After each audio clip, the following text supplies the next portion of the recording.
এতটা আমি ভাবতে পারিনি যে ওরা আমাকে এভাবে সারপ্রাইজ দিবে।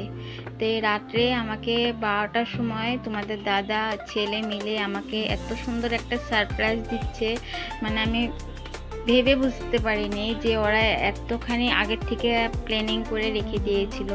তা আমার বার্থডে ছিল 27শে অক্টোবর, তার জন্য যে তোমাদের দাদা একটা কেক নিয়ে আসছিল, আর রাত্রে 12টার সময় আমাকে তোমাদের দাদা আর ছেলে মিলে সারপ্রাইজ দিচ্ছিল।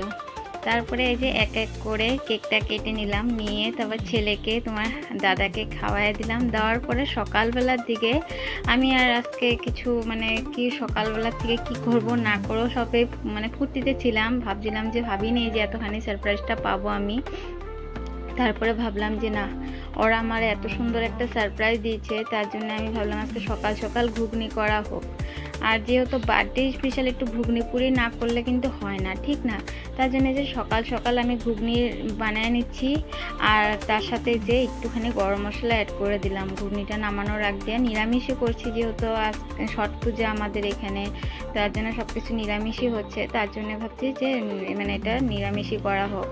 তারপরে এই যে এদিক দিয়ে আমি আটাটা মেখে ডোটা করে নিলাম। নেওয়ার পরে তোমাদের দাদা তো আবার পুরি খায় না, ওর জন্য আবার শুকনো রুটি করতে হবে, আর ছেলের জন্য পুরি আর আমার জন্য পুরি করে নিব। এদিক দিয়ে ঘুগনিটা রেডি হয়ে গেছে, কি এদিক দিয়ে আমি এক এক করে এখন পুরিগুলো ভেজে নিব।